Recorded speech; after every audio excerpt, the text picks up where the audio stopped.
Bonjour mes frères et sœurs, nous voici encore une fois pour continuer notre étude biblique de l'évangile de Jean.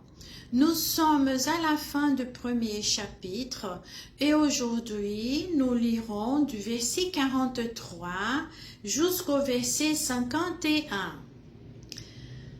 Le lendemain, il voulut se rendre en Galilée et il trouva Philippe. Jésus lui dit, « Suis-moi. » Philippe était de Bethsaïde, la ville d'André et de Pierre. Philippe trouva Nathanaël et lui dit, « Nous avons trouvé celui dont il est parlé dans la loi de Moïse et dans les prophètes, Jésus de Nazareth, fils de Joseph. » Nathanaël lui dit, « Peut-il venir de Nazareth quelque chose de bon ?»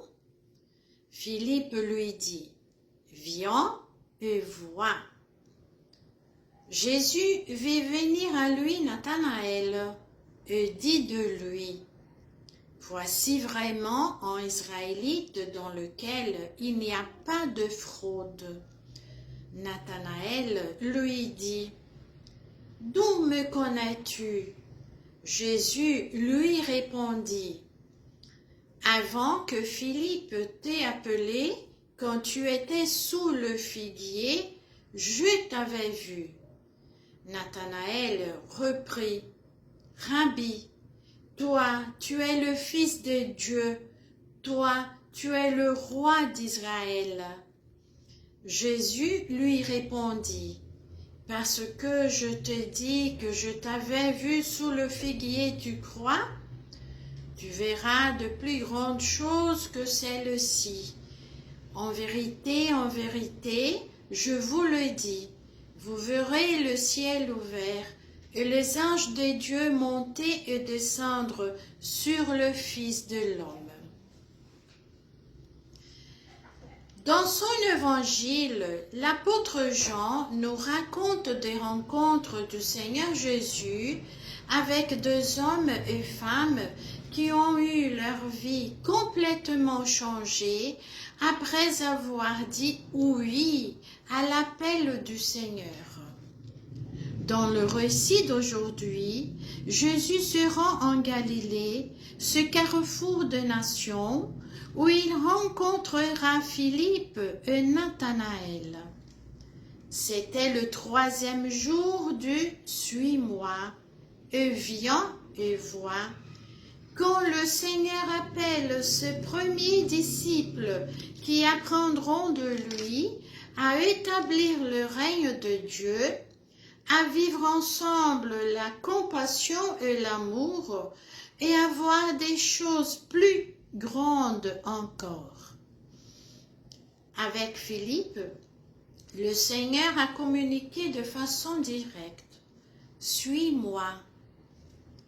Avec Nathanaël, la rencontre a eu lieu de manière plus indirecte, car c'était Philippe qui l'a conduit à Jésus.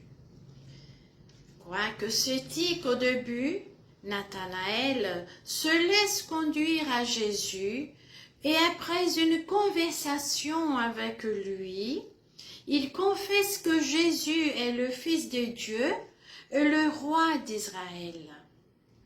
Voilà une vraie et merveilleuse confession de foi d'un croyant qui deviendra apôtre à conduire d'autres au Seigneur des Seigneurs. Dans sa rencontre avec Jésus, Nathanaël représente le véritable Israélite, sans le caractère frauduleux caractéristique du personnage de Jacob. Comme celui-ci, Nathanaël aura la possibilité d'être transformé par la vision du ciel ouvert. Dans son évangile, l'apôtre Jean nous montre l'opposition entre un groupe de Juifs qui renient Jésus et ceux qui s'avanceront vers lui pour le reconnaître. Et Nathanaël fait partie de ceux qui sont en marche vers Jésus, dont la communication avec Dieu est rendue possible dans la foi au Christ. Et ce groupe-là sera bénéficiaire de grands prodiges. De quel groupe faisons-nous partie? Le Seigneur Jésus nous appelle. Il nous dit « Suis-moi ». Quelle en est donc votre réponse au Seigneur Jésus-Christ?